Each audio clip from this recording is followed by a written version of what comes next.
الله أكبر الله أكبر الله أكبر الله أكبر الله أكبر. Le voyageur qui visite le montagneux pays d'Afghanistan est frappé d'y rencontrer si souvent, au hasard de ses pérégrinations, un musulman en prière. Suivant que ce visiteur est plus ou moins bien disposé à l'égard de l'islam, les mots de fanatisme ou de ferveur lui viennent à l'esprit.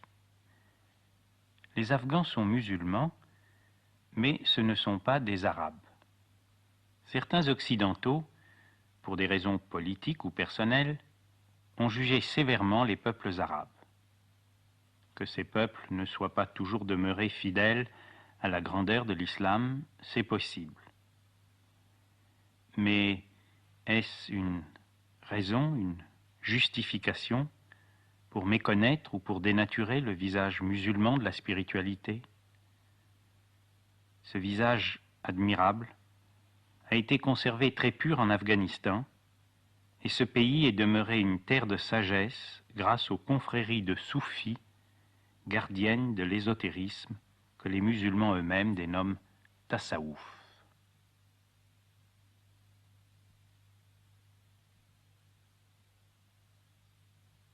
Mais si la foi musulmane se manifeste partout par les 5 prières quotidiennes, ou namaz, le cœur même de l'islam et surtout le soufisme apparaissent comme secrets, inaccessibles, inapprochables. Pour l'étranger résidant en Afghanistan autant que pour le touriste, cette contrée, comme tous les pays musulmans d'ailleurs, est hérissée de murailles aux portes closes, derrière lesquelles chacun peut imaginer l'Orient de ses rêves, celui des poètes, celui des harems, celui des mystiques.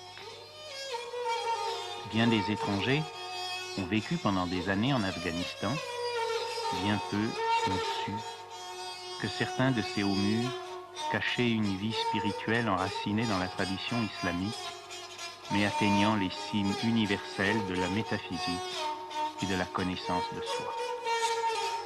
Et pourtant, il est un secret tout simple, qui rend inutile tous les sésame ouvre-toi.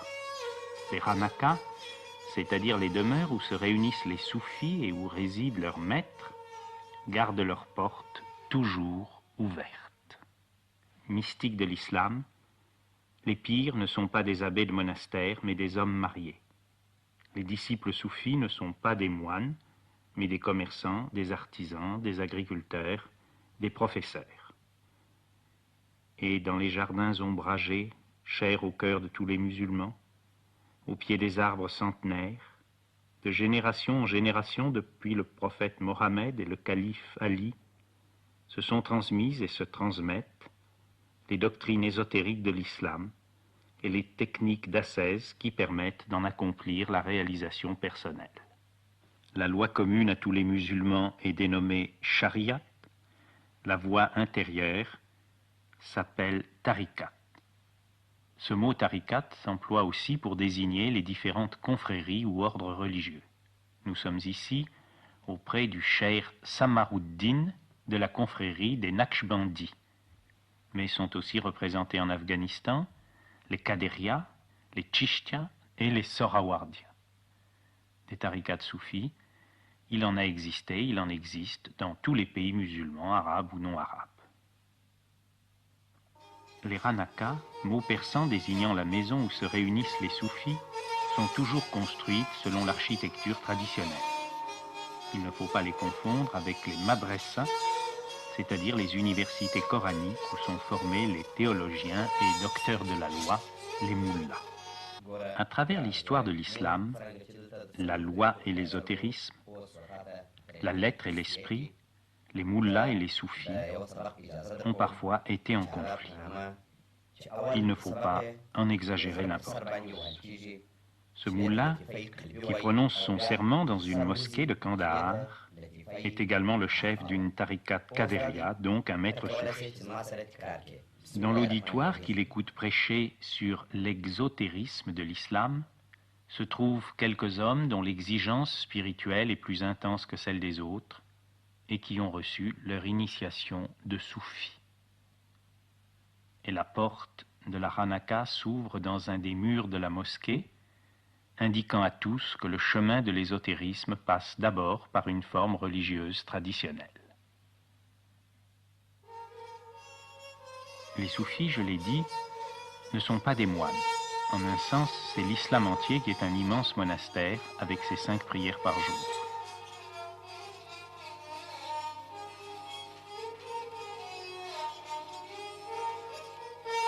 Les soufis vivent dans le peuple, avec le peuple, dans les bazars, les ruelles commerçantes, les échoppes et les marchés. C'est au marché, dans la boutique d'un de ses disciples, assis parmi les sacs de céréales, que lors de mon dernier séjour en Afghanistan, j'ai retrouvé pour la première fois un des maîtres à qui je dois le plus, Khalifa Sahib et Charikar.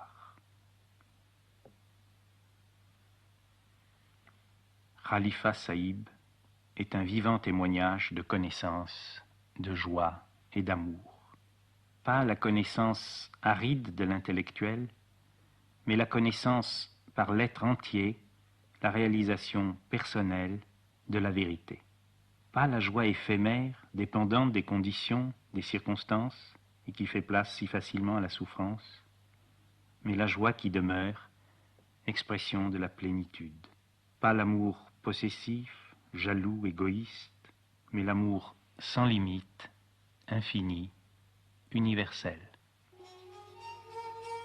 Les Hanakas sont souvent construites auprès du tombeau d'un maître soufi, parfois un ancêtre du maître actuel. La plupart des confréries de soufis sont pauvres. Le véritable sens du mot fakir, au pluriel les fokara, c'est tout simplement pauvre.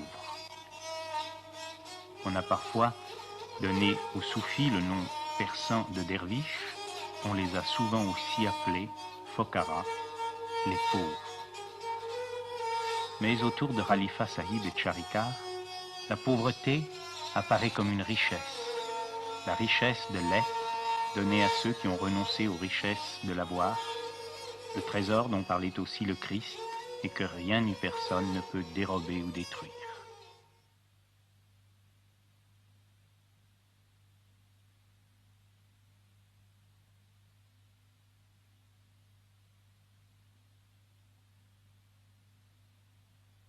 Tous les maîtres soufis que j'ai connus en Afghanistan laissaient venir à eux les petits-enfants. Les enfants sont parfaitement sensibles au niveau d'être d'un adulte et savent spontanément répondre à l'amour par l'amour. Et n'est-ce pas une bénédiction pour eux de grandir dans un climat de compréhension, de véracité, de tolérance et de sagesse?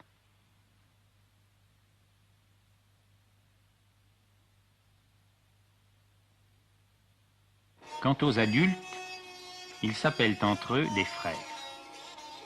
À la Hanaka, tous les disciples travaillent de leurs mains. Tout travail, même le plus humble, le plus modeste, est une occasion de mettre en pratique les enseignements initiatiques. Aux réunions collectives du jeudi soir et du vendredi, qui correspondent pour les musulmans à notre week-end, tous les frères partagent ensemble la nourriture. Ces repas sont pauvres, bien sûr, mais les Afghans savent remarquablement préparer le riz, base de leur alimentation, avec les galettes de blé.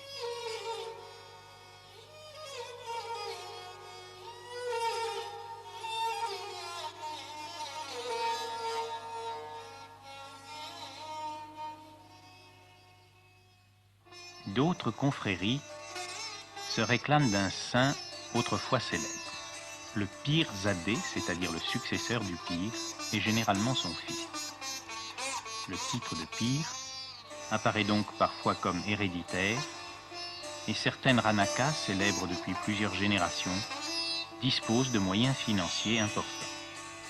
Des intérêts politiques ont même essayé de faire pression sur elle, créant ainsi des malentendus dans l'opinion publique, notamment la jeunesse universitaire progressiste. En vérité, un maître digne de ce nom est libre, totalement libre, en face de la richesse et de la célébrité, comme dans la pauvreté et l'abandon. Il est là pour tous, la Hanaka aux portes toujours ouvertes et la maison de tous. Le tombeau du premier pire est un lieu de prière et de recueillement où les mourides, c'est-à-dire les fidèles de cette lignée particulière, s'efforcent intérieurement d'atteindre au degré spirituel ou au niveau d'être du sage défunt. Le vendredi, après la grande prière de midi, c'est la communauté entière qui se réunit dans la salle du mausolée, mais à toute heure du jour, toute la semaine, des disciples viennent ici pratiquer leurs exercices d'ascèse ou wazifa.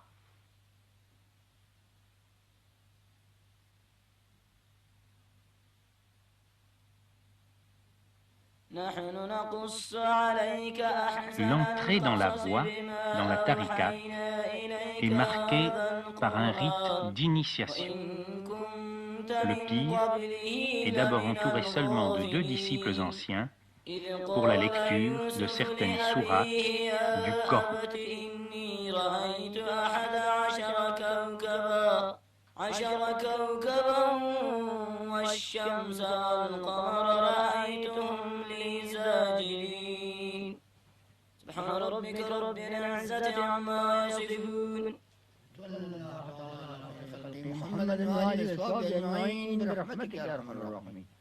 Puis le groupe des disciples déjà insérés dans la chaîne initiatique, ce qu'on appelle en arabe silsila, écoute le maître lui-même lire, cette fois non plus en arabe, mais en persan.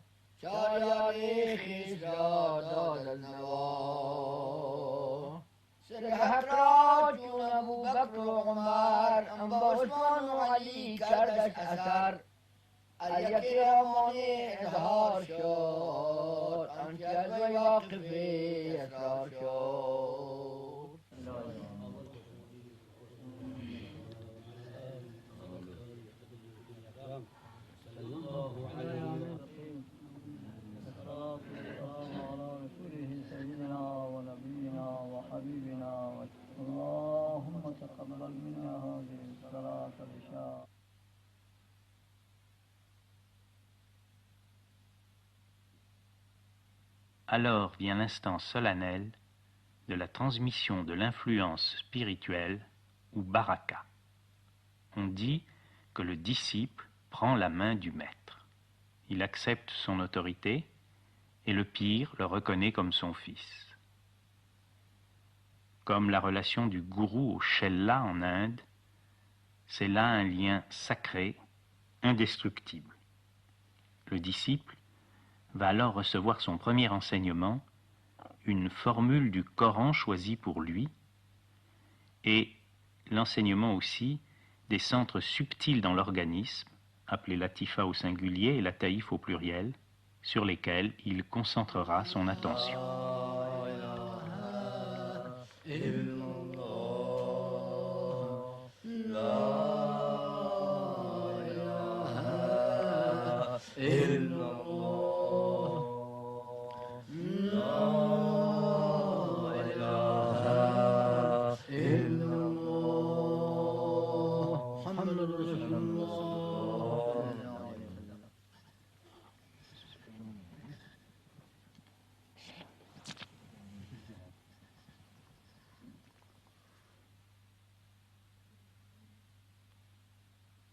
D'autres transmissions auront lieu au fur et à mesure de la progression du disciple.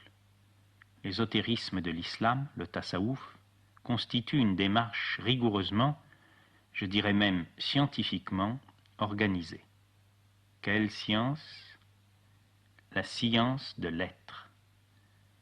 Comme le célèbre yoga hindou, le tasawwuf est fondé sur des certitudes en matière de psychosomatique, des certitudes précises et bien prouvées, et sur la connaissance des plans subtils de la manifestation universelle et de leur correspondance dans le microcosme humain.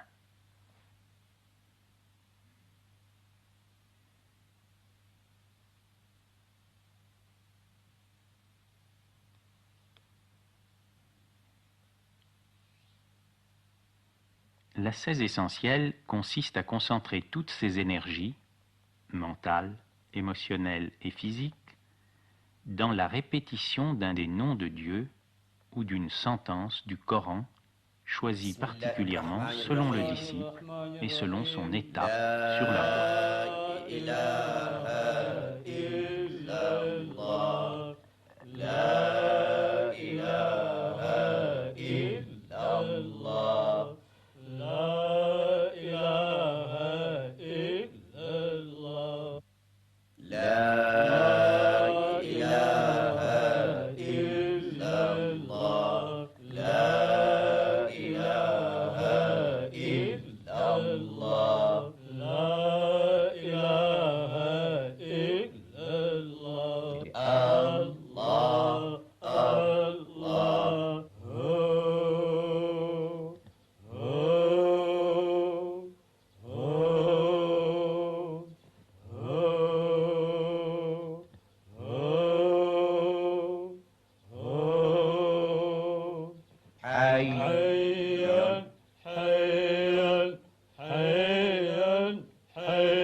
Le maître est celui qui sait. Il lit à cœur ouvert les besoins propres de chaque disciple. Une part de l'ascèse soufie et collective, ce sont les cercles de dhikr ou zikr, où les frères répètent en chœur les noms sacrés. Mais cette évocation en groupe est préparée dans l'intimité.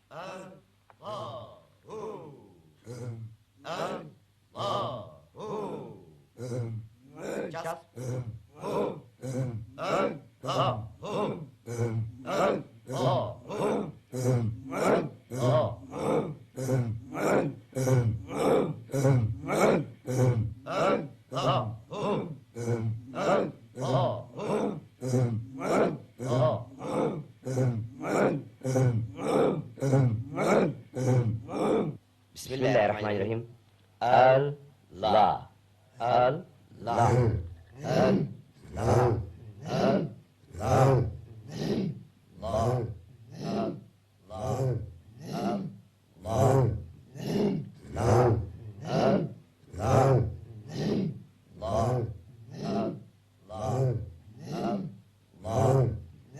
Ces techniques engagent l'être entier du soufi.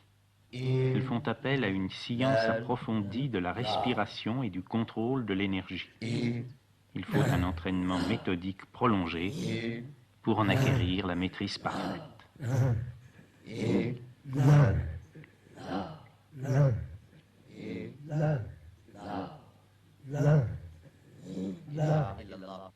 Les techniques de répétition ou mention varient suivant les voies ou tariqats. Le maître Maulavi Fayyaz est un pire de la tariqat des Qadiriya.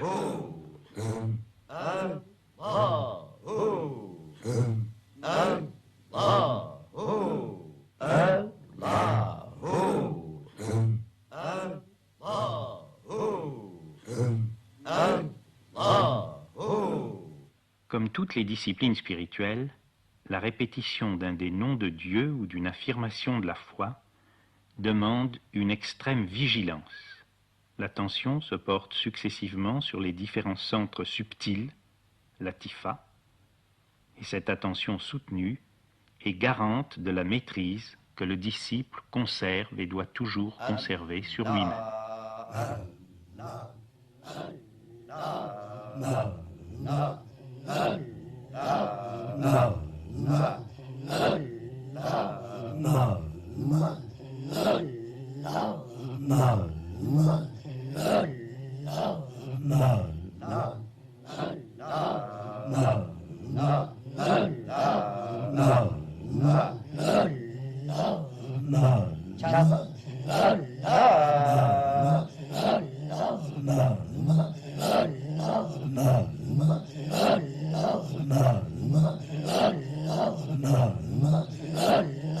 أنت الهادي أنت الحق ليس الهادي إلا هو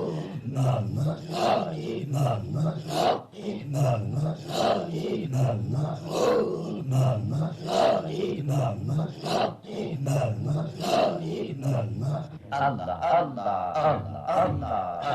الله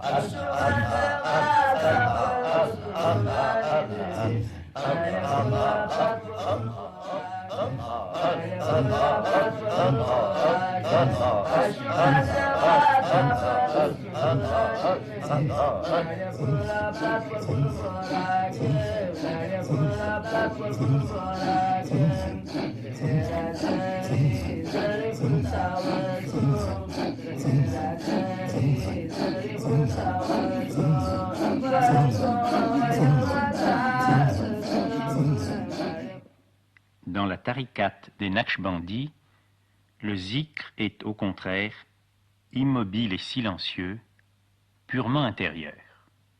Les principes cependant sont les mêmes. S'arrachant à la distraction et à l'éparpillement dans lesquels se gaspille tant d'existences, le disciple rentre en lui-même, se recueille, s'unifie. Cessant de vivre à la surface de lui-même et à la surface des événements, il s'engage sur le chemin de la profondeur, le chemin du silence de la pensée, du silence des émotions, du silence du corps. Alors, quand toute affirmation ou prétention égoïste s'est tue, se vérifie la parole chère aux soufis. J'ai cherché le bien-aimé partout à travers le monde, et il m'attendait dans ma propre maison.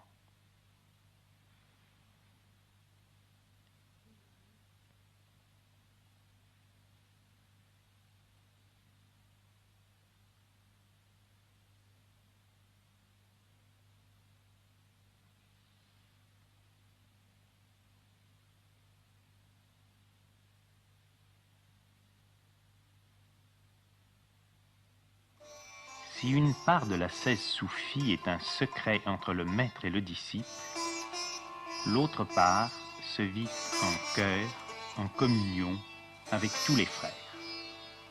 Le soufisme est une voie d'amour, non seulement amour de Dieu, mais amour des autres hommes, de tous les autres hommes, même les non-musulmans.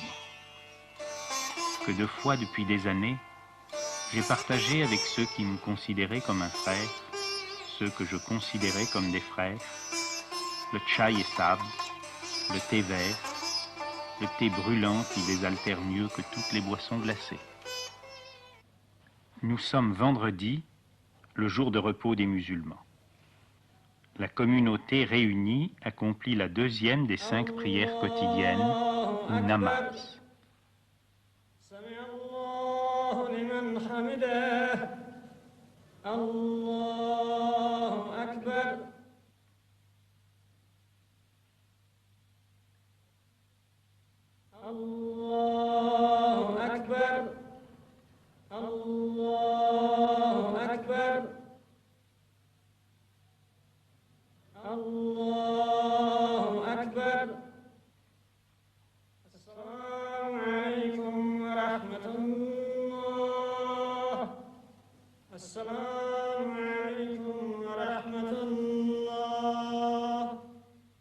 Disciples et maîtres se recueillent alors un moment avant de se consacrer à ce qu'on appelle dhikr en arabe et zikr en persan.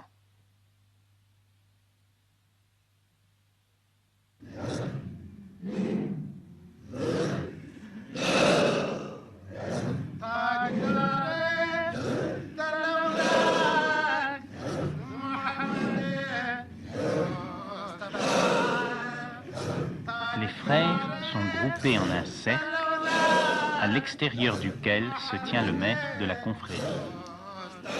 Témoin immobile, celui-ci est capable de percevoir l'état intérieur de chacun des participants.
zikr collectif est, nous l'avons vu, préparé par un enseignement donné par le pir à chaque disciple personnellement. Dans le cercle de zikr, comme dans le cœur des moines, les individualités séparées s'effacent. La revendication égoïste fait place au sentiment d'être animé par une énergie supra-individuelle.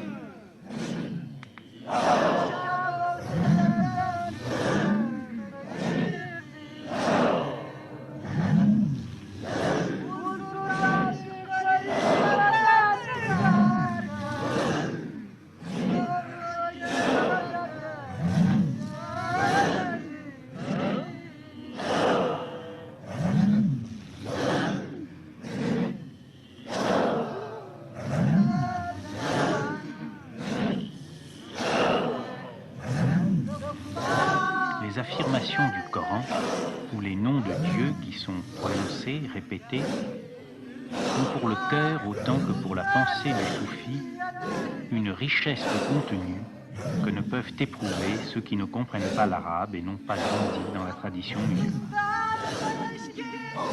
À cette invocation, toutes les fonctions, toutes les énergies du soufi participent consciemment.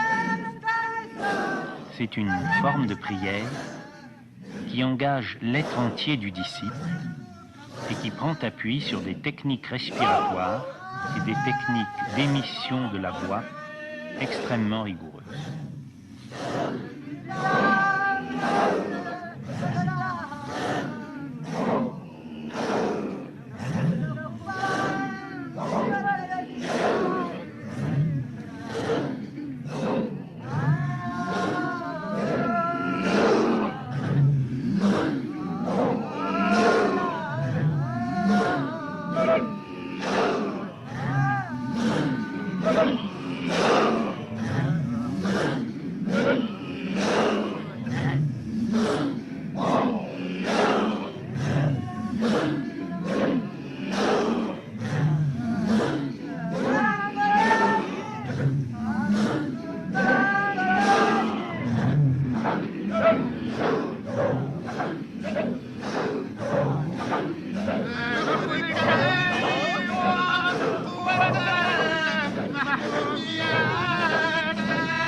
Ces images peuvent avoir de déroutantes pour des spectateurs ignorant tout de cette ascèse qui n'a pas son équivalent dans la tradition chrétienne.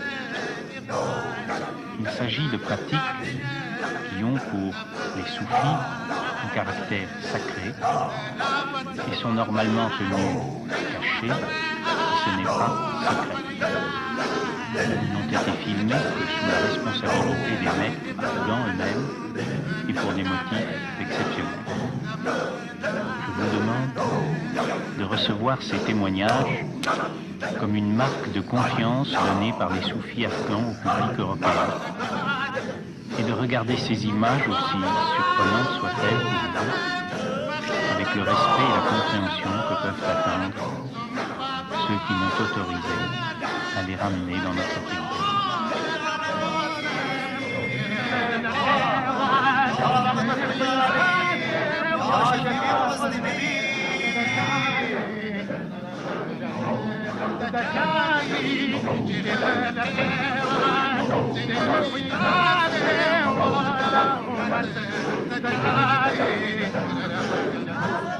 Le rythme s'accélérant, la présence et la vigilance du pir sont encore plus actives afin de contrôler que chaque participant, même parmi les plus novices, conserve la parfaite maîtrise de lui. En vérité, si la maîtrise technique du zikr n'est pas totale, le candidat imprudent aboutirait vite au coma ou à la syncope. Or, j'ai été témoin de nombreux zikrs comme celui-ci, durant parfois des nuits entières, et je n'ai constaté qu'un seul cas de perte de contrôle de soi-même, et encore pour 1 à 2 minutes seulement. Au moment où un observateur non averti pourrait se tromper et croire que les les derviches sont emportés par des énergies déchaînées, il suffit d'une ou deux paroles prononcées tranquillement par un maître pour que le rythme rapide s'arrête en quelques secondes et que les disciples reprennent calmement une autre invocation sur un rythme lent et mesuré. Celui qui participe au zikr de façon juste est situé à un plan de conscience qu'un spectateur non engagé ne peut même pas soupçonner. Au cœur du mouvement effréné, il fait l'expérience de l'immobilité, il est l'immobilité. Au cœur du vacarme, il fait l'expérience du silence, il est le silence.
Dans la tariqat Chishtia, le souvenir de Dieu prend la forme de l'audition de chants religieux dont les paroles bouleversent profondément les frères réunis à l'Aranaka. Il y a là une pratique assez rare dans l'islam qui considère généralement la musique comme illicite. Un hadith du prophète recommande même de détruire les instruments de musique. On peut cependant citer un précédent admirable, la célèbre flûte des derviches de Konya, dont l'ordre fut fondé par le sublime mystique et poète Jalaluddin Rumi. Et je peux témoigner de la gravité, de la ferveur et de l'attitude profondément soumise à l'islam de tous les soufis chishtiens qu'il m'a été donné de rencontrer.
Nous allons quitter la Ranaka Chishtia pour retrouver une forme de zikr plus proche de celle dont nous avons été tout à l'heure les témoins. Ce premier zikr avait été filmé à Kandahar, au sud de l'Afghanistan. Nous allons maintenant nous rendre au nord, près de Mazar-i-Sharif.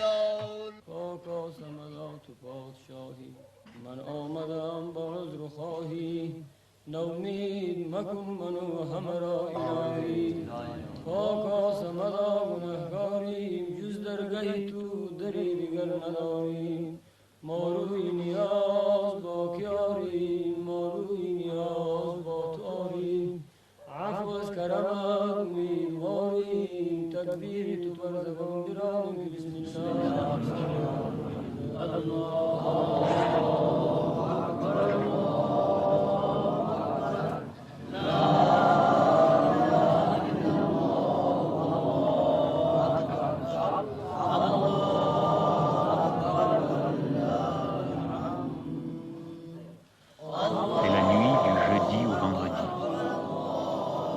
Le jardin de la Ranaka du cheikh Samaruddin n'est pas éclairé.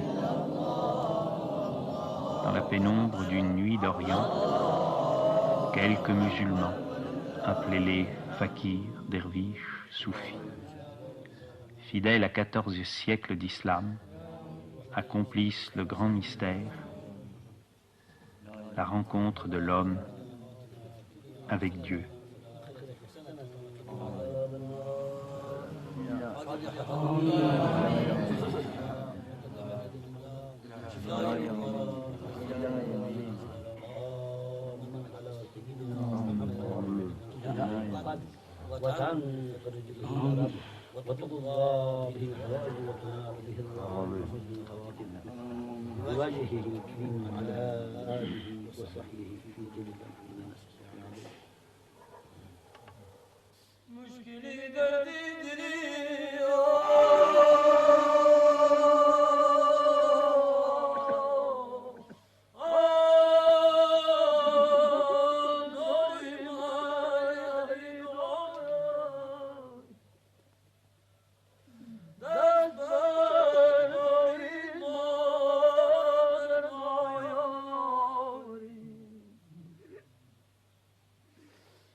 À Kandahar, pour le premier zikr de ce film, le pir avait autorisé la participation de disciples encore novices. Cette nuit, seuls sont réunis des soufis consacrés depuis des années à la vie spirituelle. Nous sommes là, au cœur de l'Afghanistan, au cœur de l'islam, au cœur du tasawwuf.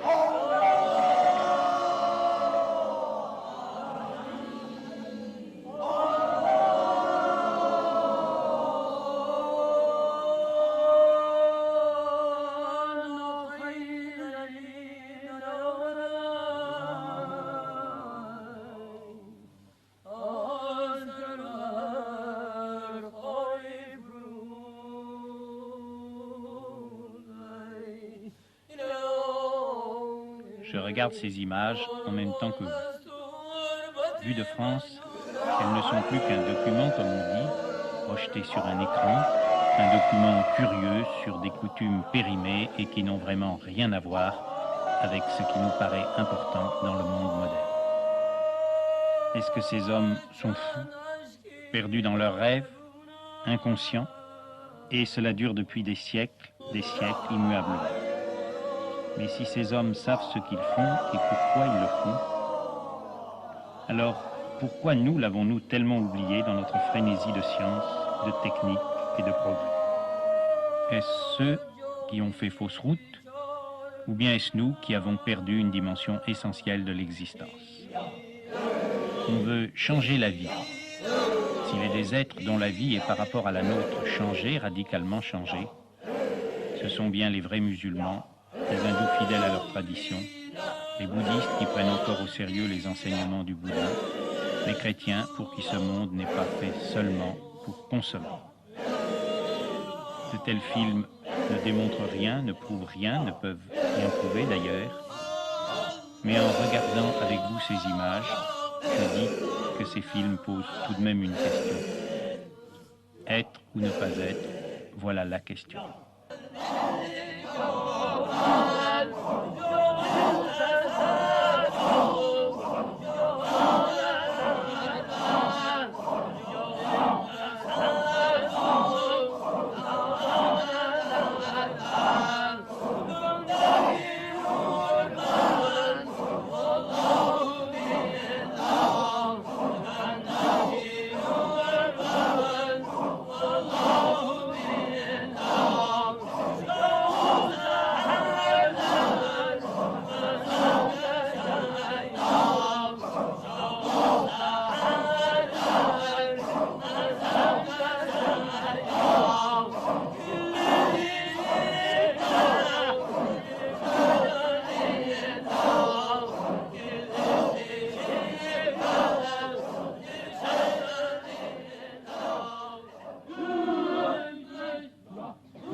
سهلنا إلهي كل صعب وحكم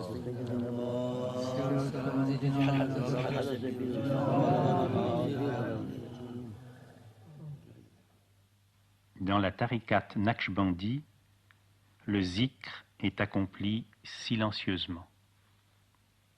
Après la prière à la mosquée, les mourides, c'est-à-dire les disciples, se réunissent autour de leur pir dans une salle spécialement consacrée, où ils peuvent d'ailleurs se rendre individuellement à n'importe quelle heure du jour pour la rentrée en soi-même, le recueillement et la prière. Recueillement que certains Naqshbandis facilitent en se recouvrant entièrement avec la grande pièce d'étoffe qu'ils portent sur leurs épaules.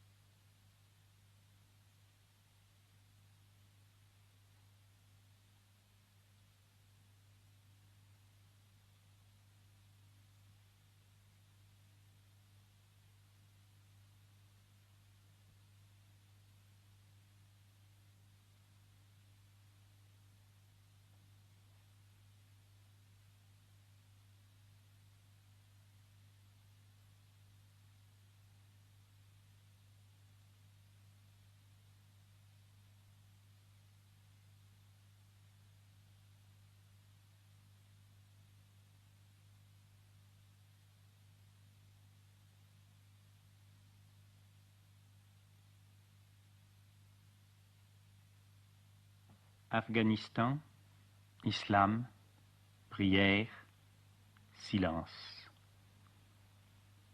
Le message d'amour et de tolérance du soufisme, fidèlement transmis depuis 14 siècles, est venu jusqu'à nous. Jusqu'à nous, occidentaux, qui recueillons aujourd'hui l'héritage spirituel de l'Asie, au moment où les pays d'Orient s'en détournent peu à peu, à mesure qu'ils se modernisent.